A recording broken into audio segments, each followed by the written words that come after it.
Hey, welcome back to the podcast, everyone. This is the final episode of 2024.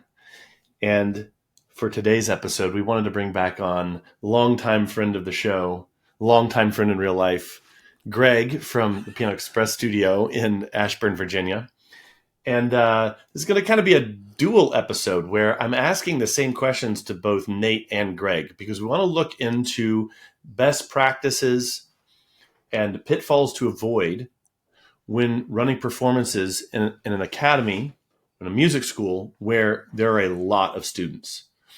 I thought about Greg because Greg for years has, well, I won't steal your thunder, Greg, but Greg has done massive recitals at his studio in Virginia. And then I obviously want to ask Nate these questions because Nate, believe it or not, even after close to 150 episodes, we've never actually dug in deep to what BMF does with your rock band programs and the performances around those, even though on social media I see your rock band performances, but we haven't really dug into best practices there or things that people could learn from the experiences that both of you have. So since Greg is the guest, I'm always going to lead with the question to him, and then Nate, you can kind of be the cleanup guy and add any additional thoughts that you think would benefit the audience most. So, Greg, I'm going to start with a really easy question for you. Mm-hmm. Could you just describe the performances that you put on at the Piano Express studio in Virginia? Okay, sure. My studio has grown from I was years and years ago a traveling piano teacher from door to door. I eventually settled down to one location, and then with some innovations, some focus on group lessons, my studio has grown over the years to a few hundred students. So right now we float between 220, 260 students a year at our peak.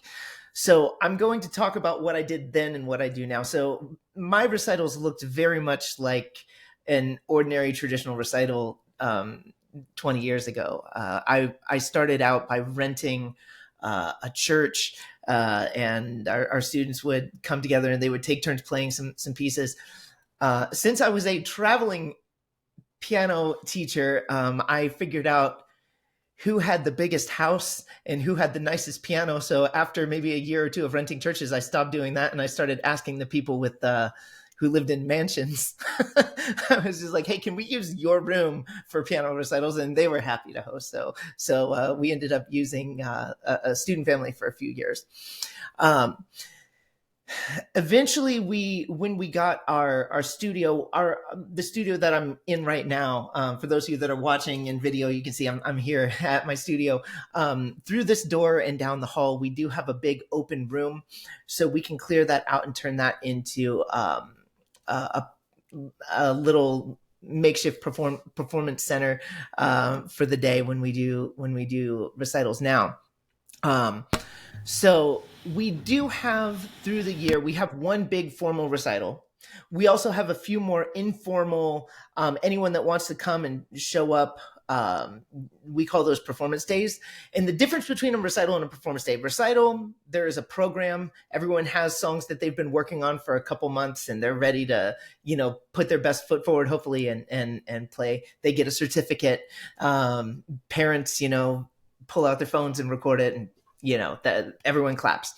Performance days, anyone can come. It's just show up. If you are ready to play a few songs, that's fine. And then I video record everything. And if it's any good, then I'll post it on our studio social media channels, if it's share worthy. And so there's no pressure for students to, it's a lot less formal, and, we'll only have maybe 10 or 15 students out of our student base show up to one of those. We also have private performances or private recitals through the Royal Conservatory of Music. We're a testing center for them. So we have it's basically a big judged recital. Students can get a score. And then our studio does have a small, I'll call it a travel team. Like the students that are the most committed to piano, we do go around to various events, and we're part of other competitive events in the region. We go to George Mason University. We go out to, there's this thing called the Bach Baroque Festival in Northern Virginia that our students are gearing up for right now. So I'm working on a lot of Baroque music with my students. But that's not all my students. That's maybe the 20, 25 students out of our whole base that are interested in that part of it, because not everyone wants to compete. And we are not the studio that requires or even pushes students to compete. I mean, if students are competitive, if that's something they like and that's something that motivates them to work, then sure, if the shoe fits, wear it, But that's it. So formal recitals once a year, informal performance days throughout the year, and then students that want to elect for more judged and competitive events, we have that as well. Greg, I'll ask a follow-up question before we kick it over to Nate. What is the philosophy behind your performances? Why do you do it in this way? Is there anything that you feel would be of value to talk about, either answering those questions directly or asking a better question than I just did? Okay. Well, why do we do performances? I mean, piano is considered to be a performance art. There's that old question without an answer. If a tree falls in the woods and no one hears it fall, did it make a sound? If a student learns piano and never performs for anybody, does it change the world? I think that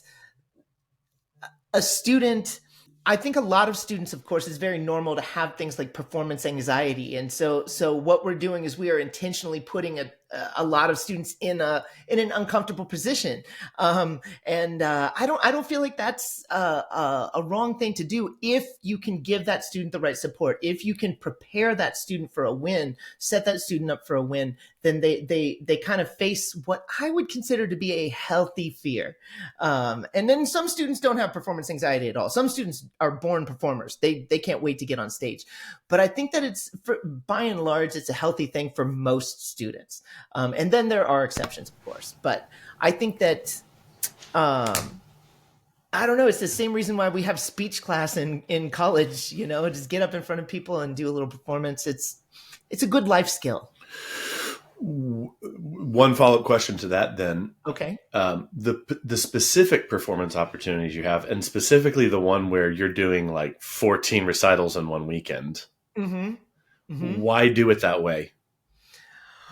Well, I don't exactly do it that way anymore. It is something that a lot of families expect. There's an expectation on us, and if we don't, then it's kind of like, well, other studios in town do, Right. So why are we going to the studio that doesn't have a recital? But I think more than that, Daniel, you and Nate talk a lot in your episodes about internal marketing, and I think it is very important for the students that are in their first year of piano to sit in a room with students that are in their second, third, fourth, fifth year of piano, and the parents all sit in that room and they all listen, because all the parents from first year students are asking the same question in their minds. They're not going to say it out loud, but what is my kid going to sound like if they stay here for another year or two or three?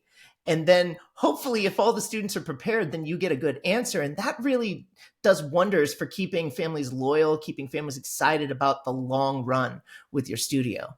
And so I think that there's a great value there.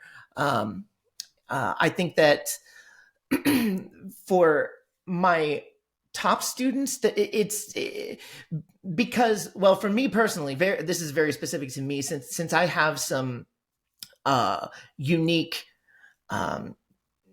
a unique teaching environment with group lessons, and I use some technology. I do some things that are a little out of the box. So I also love the fact that my performances can be a little bit of a proof of concept, because everything ultimately comes down to results. If you have these innovative approaches, does it work? How do you know if it works? Well, can your students play? Can they play well? Can they play excellently? And so being able to bring everyone together and have more or less a resounding yes, everything's working this year. Students get this confidence boost. Yeah, I faced my fears and I had a good performance. Parents have this confidence boost in your studio, and then you have this kind of compass, like, yeah, I'm headed in the right direction because it looks like my students are doing all right. Love that. Nate, do you guys have any questions for Greg? Or should we just jump I to think you? that well, no, I think I'm gonna go over what Brooklyn Music Factory does, and there's absolutely some parallels, Greg. That last point you put in there, I think, is like you said. Daniel and I talk about internal marketing all the time.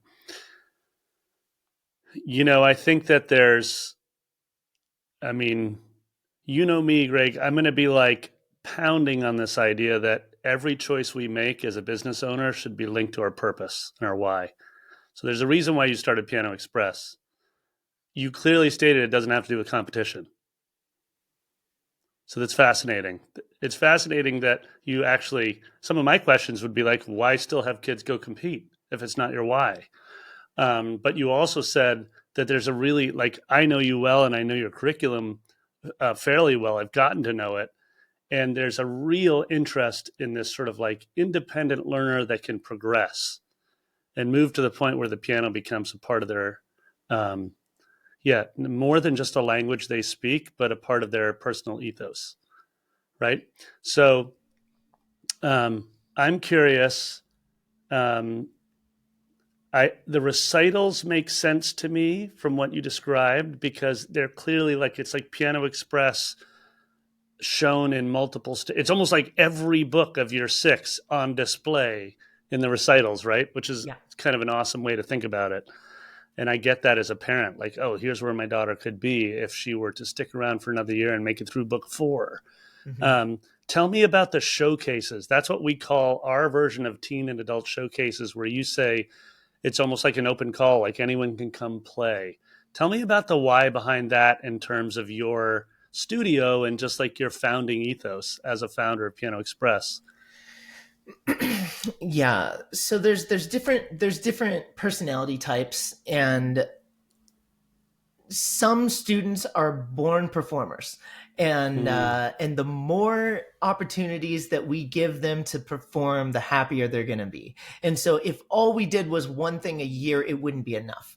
And then there was a little bit of a question: why compete? Why do competitions? Same thing. Some of my students are highly competitive, and the competition motivates them to work harder, dig deeper, achieve higher. So why not? If in the end they're going to have a bigger piece of the of education, they bit off a bigger piece because they were challenged through um some competitions, then yeah, if it works. I'm just a pragmatic person in the end. Like, if it works, I'm gonna do it. And I kind of have to feel out with my students, even my advanced students, who's going to benefit, and who's going to thrive with more performance opportunities, or even with competitive opportunities, and who is better just learning without those structures. yeah. What's fascinating, Greg, is we actually, this is an ongoing conversation that we've been having for years at the factory. So, um, and it's really around those students that end up going to our arts high schools here. We have some amazing ones in New York City, and a lot of them end up getting into jazz. They end up getting into these art forms that are like, popular art forms that are more complex, right? They're sort of like they're digging a deeper and deeper hole, and they're getting into it, and so yeah, our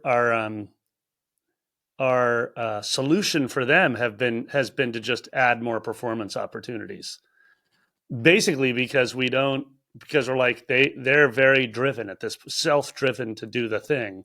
And like you said, like it sounds to me it's similar to you, where I can't like it's like we have this very clear performance path up till about age 13 to 14. And then what we do is we try to design something that we can manage, right, from just a purely logistical standpoint.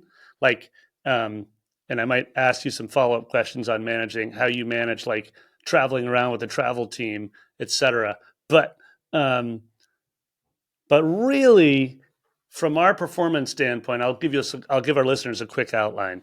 Basically, in our group classes, age 4 to 8, they have in classroom demonstrations, right? So they get them twice a year. So club keyboard, our group piano class, the parents come in. Mini keys, they come into the classroom. We set up chairs. We make it a little gig for them, Jam Band 101, the same. Sometimes as with our more advanced Jam Band 101 kids, i.e. by advanced, I mean, they're just older, more comfortable performing. We bring them out into the community room. We put them on that performance on the main stage, and they play there for everybody waiting in the community room, right, for their lessons coming and going. But it's just baked into their regular scheduled class. But then after that, when our private lesson students go into the songwriter's journey, which can last 6 years, then they get 2 songwriting parties a year. And those are the equivalent of, like, we call them gigs because they're collaborative, guitar players playing with their keyboard players, playing with their voice, etc. But they're really our version of a recital. And it's sort of your version of the end of the year, right? It happens in January. It happens in June, like clockwork for them. And their 15-week semester is built towards that gig, And after that, we go into what we call showcases. So basically, it's leveling these teens. It's still very focused on collaboration. So we still require these teens to play with other people. But the truth is, it sounds more like your open recitals, right? Where we get kids signing up and we give them more opportunities. They get 2 opportunities a season, so 4 total in the year to be able to play. And the truth is that it's like a pyramid in our school. We have lots and lots of students in that 4 to 14, but then it thins out as you go up, and those people are all really hungry to play more. And frankly, you got to put them on stage more, right? That's like what you're talking about. They need to go to competition because that's actually what helps them show up the next week to keep doing the work that they're self-motivated to do, as you were saying, right? So anyways, in terms of how we structure our gigs, it's very much a collaborative thing. It's very much songwriting focused. It's baked into our curriculum and our design. And just for our listeners to know, we've been always wondering how to then serve, and we've been testing lots of different ways, but I just described some of them, how to serve those 14 to 17, and then our adult population, which is quite large, Anyways, just that's my follow-up on yours, because there's some absolute overlap in how you've designed your thing, Greg, and how we do. Because it sounds similar, like you're going to competition, we're having coffee houses. Mm-hmm. Basically it's trying to serve this smaller population within the school. Nate, thank you very much for that. I want to move on to the next question in the interest of time, and we're going to do it again with Greg, then you, Nate. So, this episode is sponsored by grouplessons.com. If you're looking for a group piano method that is easy to implement in your studio or school, look no farther than Piano Express from grouplessons.com. Because unlike most group piano methods, Piano Express allows students to make individual progress within the context of a larger group. And because of the at-home practice tools and gamified curriculum, students using the Piano Express method make faster progress than the average method book student. And that helps students feel excited, accomplished, and motivated to learn new music. Also, the system is really adaptable. We've got teachers using the system in their home studios, and we have many large commercial studios running our 3-room model that allows you to see up to 24 students per hour with just 2 teachers. So if you'd like to learn more about Piano Express, navigate to grouplessons.com and sign up for a free demo. You'll get to look at the method, our app and teacher guides, and we'll even give you a sneak peek of our implementation plan that has helped hundreds of studios start their group program in just a few weeks. So Greg, as you think back over the past 10, 15 years, especially the last 10, as the Express Studio really moved more into the large group model, mm-hmm. That everyone should go check out on grouplessons.com. What problems have you experienced in the way that you chose to format your performances, or even in some of the logistical details, or in the performance details, things that maybe you solve through educational means? I just want you to maybe list a couple, because again, want this to be useful to those listening. And then how did you solve them? Okay, sure. Well, here's the first my first major breakthrough on being like an efficient recital organizer, planner. We had some growing pains. Our first recital had like 10, 11 students, so everybody could just play a couple pieces and we were still done in like 35, 40 minutes. But we grew to 30, 40 students. And I remember like getting to the point where families, one of the things I'm going to like anger a lot of listeners because they're going to remember their own recital experiences. Families leaving early, right? I just said that in family. Now all the piano teachers listening are just like, yes, I hate it when that happens. And so I'm reminding them how mad they get. But the recitals were just going so long. We're going like an hour 20, hour 40 minutes. Who's going to sit there and listen for the whole time? So we had these families just they're like, they look at their watch and they're like, okay, we're not staying any longer, and zip up and leave. One of the first things that I did, I decided that I was going to sit right up front next to the piano. I was going to set up my chair 3 steps away from the piano, not 4, not 5, 3 steps, step, and you're there. And the chair next to me was going to be reserved for the student that was playing next. That solves so many problems. That student would come like an on deck square in baseball, if you know, the person that's going to be next at bat. And what I would do is I would make sure I never required memorization for my recitals. So some of these students have their pieces memorized. Some have books. I make sure the book is open to the right page, and then one performer's done. Clap, clap, clap. By the time the applause is over, the next student is already sitting on the bench ready to go. It is just like, it turned into clockwork. And we like, as opposed to the next student, like back 16 rows, sidestepping, to the aisle, walking down, nervous, like getting to the piano, fumbling on their pages, like, where's my page? None of that. Like, that was like probably an extra minute per student, and like 30 students, that's 30 minutes. We just solved right there off. So just from a time management standpoint, I would recommend, like, if some teachers listening to this podcast, this is the thing you need to do just right away. So simple. Reserve a seat for you, reserve a seat for the student that's next. And I found that my students they calm down. Like, a lot of students would come next to me and they'd whisper in my ear, they'd be like, I'm so nervous. And I would say, you're going to do fine. And I would say, like, there was this girl, it was her first recital. This happened just this last year. She said, I'm so nervous, Mr. Greg. And I just said, you have the prettiest dress today. I love these little purple flowers on your dress. And she looked at her dress and kind of smoothed it down and smiled at me. And she was fine after that. She just needed someone to take her mind off her worries. And that's cute. I like that. So, that long walk to the piano can be nerve-wracking, but 3 steps, step, not as bad. It's not as bad. So time management, less stress. And the next chair, that's one of the problems I solved years and years ago. I love it. I recommend that every person running a recital does this. Now, through the years, we had another experience of growing pains. It got to be such an ordeal getting to, like, when we crossed, I think, like 120 students, 150, over 200 students, 250 students, getting everyone to come to a weekend. We booked we booked one recital every hour, but we would need, and we had a max of 30 students per hour, and we had to book 10 hours of recitals over the weekend. So it was a lot of, I had like a stack of manila folders with different stacks of certificates in each one, and they're all labeled by time. I mean, I don't have any problem being organized and working hard and pulling off these big productions, but I had, when I got to the point where I started to delegate to my team, I was like, hey guys, help me with this. And their first question was, why are you doing it like this?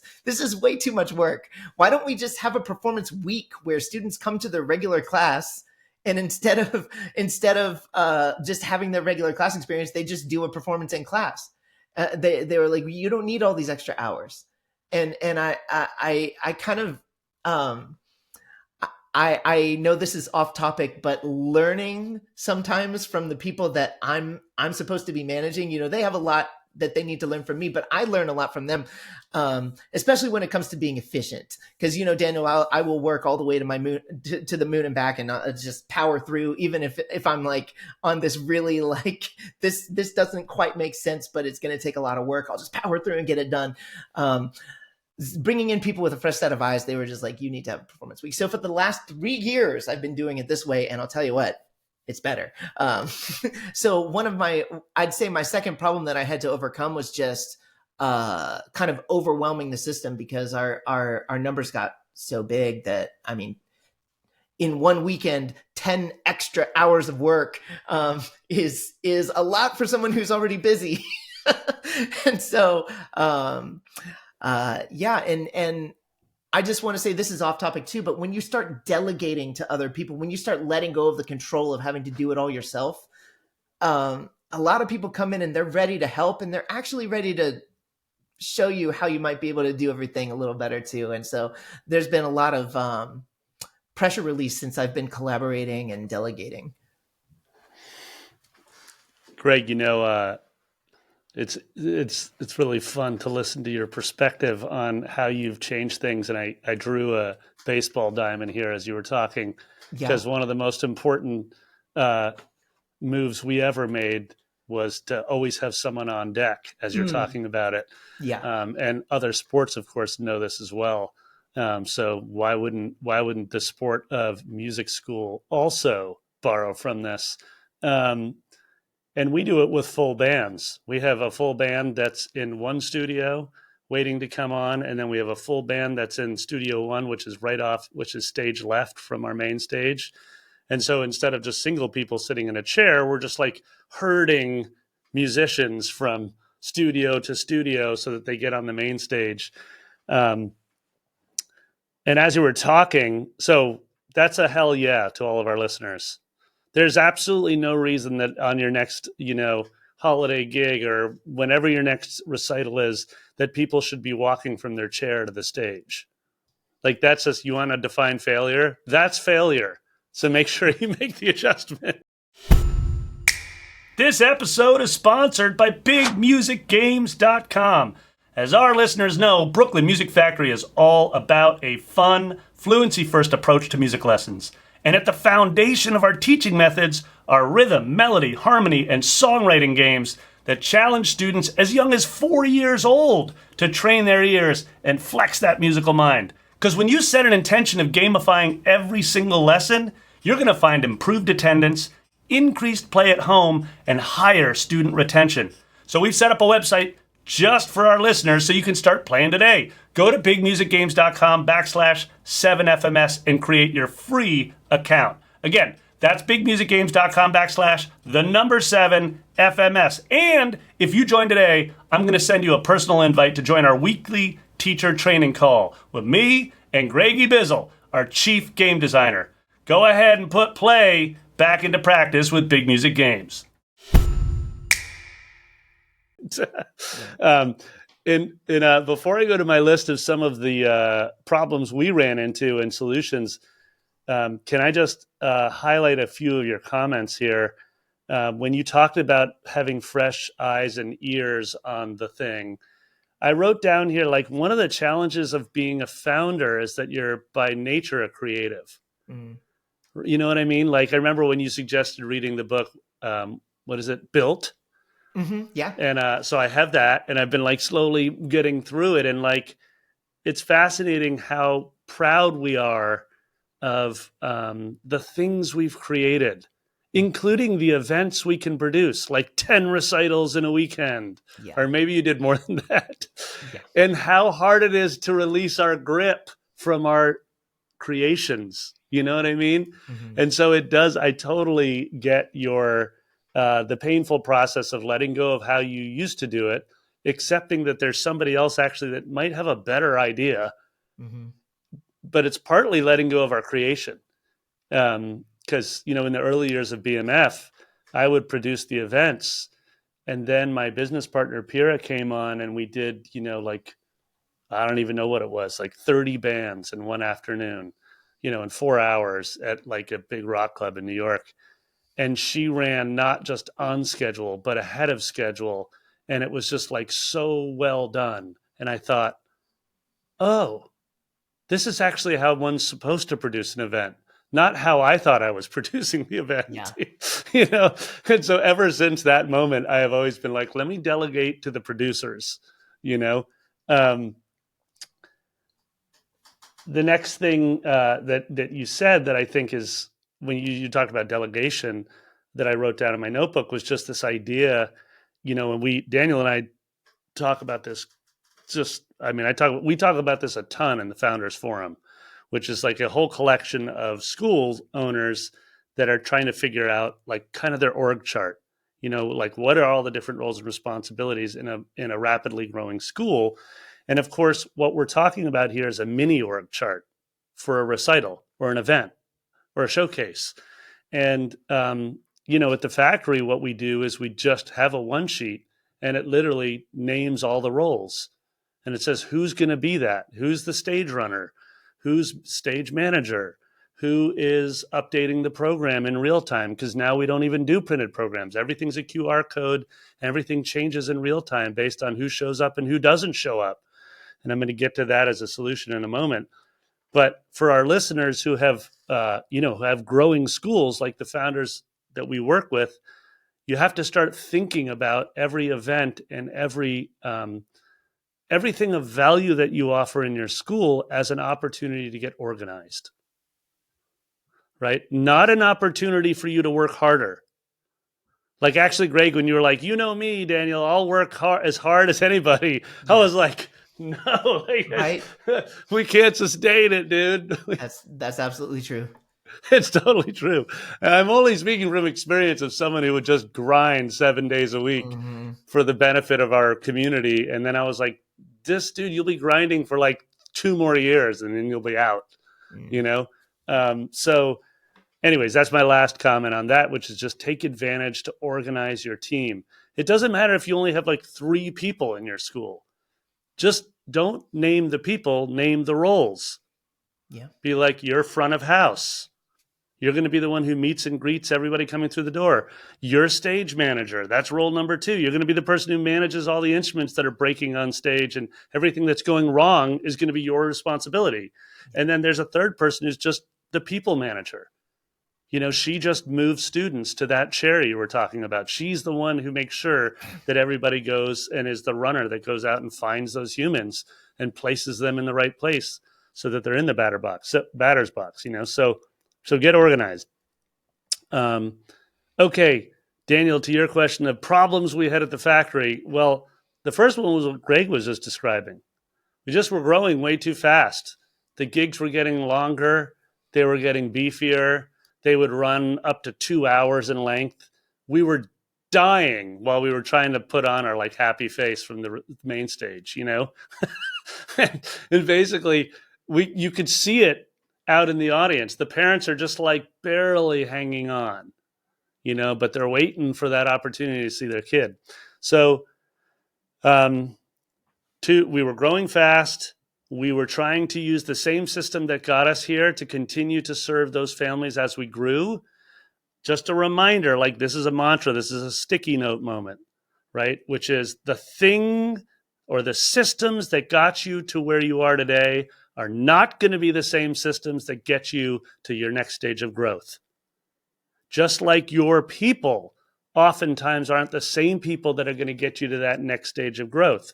This is precisely what Daniel and I are hammering right now in the Founders Forum, because we're working on annual planning and we're asking everyone to do the kind of deep thinking and critical thinking about their growth curve, the people and systems that have got them there, and wondering, wait, what changes do they need to make to be able to get to the next stage of growth, right? And everybody that's in the forum is growth minded. They're all growing and they're all growing fast. So this is a really important piece. And so we're talking about recitals today, which is an extremely important part of what we do in service of our community as a music school owner, right? However, we need to understand that our systems are going to change. So at BMF, basically what happened is we started shortening every single gig. We started requiring collaboration amongst all of our students. So instead of finding ourselves with one or maybe two students on the stage at once, we were pushing for 4 to 6 students at once. They were hour-long sessions. We started getting much more specific about that org chart in terms of what teachers were hired to do what roles in the event.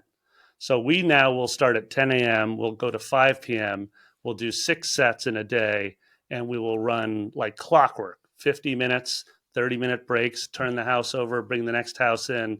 They just go bam, bam, bam, bam, bam. Okay? You want to make sure that your teachers and your staff can get through a full day. Obviously, you got to bring food in. We have a whole back like buffet where we're feeding everybody. It's there, right? Yeah. We got sandwiches, chips, drinks, everything so that everybody's well fed. There's a reason why recording studios have a bowl of M&Ms, right?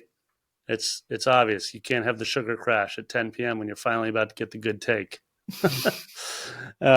So second thing we did is we moved to a zero tolerance policy. Basically, there's no flexibility. If you're going to serve 500 or 600 students like we are at BMF, you can't take all the parents asking for flexibility on their scheduling. Doesn't work. So parents will say, hey, is there any way I could move from the 2 o'clock set to the 3 o'clock set? So sorry, that's not going to be possible. Looking forward to seeing you at 2. That's the templated response. And Jessica sends 30 of those a season, right? So zero tolerance. You're just like, no. And of course, sometimes there's an emergency and you try to flex. It's just like our makeup policy episodes Daniel and I have done. Like, it's not like you're inhuman about it. You're just like, in order to ensure our purpose, which is to have your student collaborate with their band, they need to show up at 2 p.m. because that's when their band is showing up, right? So it's sort of like, imagine the parent, Greg, being like, hey, I really want my son to compete, but they can't make it to George Mason on that Sunday. Could they go the next Sunday? Yeah. Like, no. It's ridiculous to even send the email, but that's actually the mindset that you're training or untraining. Yeah. Right? Mm-hmm. Andy, have you ever gotten an email like that, Greg? Yes. Okay, so of course. You're like, do you know how many humans aligned in order to put together this amazing competition at the university? I know that's what I want to say, but I have to say it different. I have to. Right. No, I know we don't actually write Some parents don't know any better. And so, they just don't know what they're asking. So it's just like, yes. No, we can't. No, we can't. I mean, we have compassion, right? We're not just educating the child, we're educating the whole family. Yeah. And like, as you put it well, that's an opportunity. This next solution we put in was live streaming. And you talked about recording video. Mm-hmm. There's 2 basic quick fixes you can do right now. Everybody live streams, which is stupidly easy to put together now. Mm-hmm. It doesn't have to look and sound amazing. It's just the opportunity for the, spouse who couldn't make it at 3 on Sunday to still be able to watch the thing, while they're with their other kid who's at a ballet recital or something, The second thing is what you were talking about. Just make sure you're recording and then just share the recording. That's it. Video and live stream are great ways to be able to ensure that families will be more flexible and make it work, Yeah. I know we only have a few more minutes. I know you mentioned something that I started doing with one of my events during the years, using QR codes instead of programs, and that's really nice. You can have just like any PDF that you put on a Google Drive, you can create a QR code for it. Just go to Google and search QR code generator, and you can make a QR code. That way it's less paper, it's less printing, it's less hassle. Because for years at the end of a recital, I have this huge stack of papers that I just have to throw away.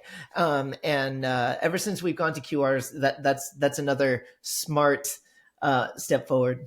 Well, one of the benefits that we didn't even realize at the time, I mean, we were just like you, Greg. We were like, we literally had an annual critical issue at one point at BMF, which was we wanted to reduce our paper use by $3,000 a year in paper costs or something crazy in ink. And I loved it. It was, again, driven by not us, but by one of our teachers who was like, we need to do a better job here. Yeah. But then we found out, dig it, Greg, as a student gets sick last minute and cancels, you can update that GDoc in real time. Yes. And then the program actually shortens and shows like the correct information in real time for the parents and updates in real time. And one of the things that's amazing about that we found is that now you're just answering fewer questions. Yeah. Of like, wait, when do I go? Right. You know, like there's We no have reason what. At the doors that open to the room, we have a music stand, and on the music stand is a big piece of paper with one QR code printed, and it's just scan this and get the program on your phone. And everybody does it. Everybody's happy. It works so good. We've got to get to our last question, though, don't we? Yeah, exactly. We got about 5, Daniel. Bring us home. Bring us home. Well, here's the truth. I think we have already... I think it's been implied how the good it's done. Maybe not, but definitely if you go back 10 years, would you say anything different than what you did in solving the problems? If I could go back 10 years, I would definitely sit down and have a talk with myself and say, you know, I would ask myself this question at the end of a marathon of recitals, and I know even smaller studios with 30 students, if you're going all out and renting a church and catering food and organizing programs and certificates, ask yourself at the end, are you exhausted? How excited are you to do this again? And if it's like, yeah, I am exhausted and I want to wait a long time to do this again, then I think you're working too hard. Because what you should feel is fresh enough to take another lap and keep performances as a regular thing through the year. If it's so exhausting that you need a long recovery time, figure out how to be more organized, like Nate said, more efficient, like I've implied, and make performances more about the students getting the opportunity to perform. Maybe not about the perfect bouquet of flowers or the like all these details that are so much work, but really don't matter that much. Simplify, in my opinion, simplify to the point where you can maybe offer more to your students through the year because you have the energy to do it, because each event isn't sucking you dry. That's what I would tell myself. Nate? Yeah, I would tell myself a variant on that, given the program we're doing, would be, do you really have to be traveling all over New York City, loading gear in and out of clubs so that parents can feel cool playing a venue, watching their kid play a venue? Is that actually aligned with your purpose at BMF? And I would say 10 years ago, I would tell myself, don't do it. Don't take the bait, Nate. Just because these other rock schools go play famous venues and it looks good on a poster, is that really actually how you're trying to serve your community? And so we don't do it now. Like 100% of our gigs now are on site at the Brooklyn Music Factory main stage. And it's great. Everything is, we can load it. We can set up the bandstand, tear down the bandstand, and basically 20 minutes is done. We're and everything is there that we need. Like you're talking about printing out QR code sheets. It's just like makes life so much easier to be throwing a party in your office. And so, anyways, that's the one lesson I would try to convince myself of 10 years ago, which is just because you play great gigs in cool venues, Nate, is that actually how you need to serve your community at Brooklyn Music Factory? You can have two different lives. Nate can go play a venue, and the students can have a perfectly good experience on our main stage.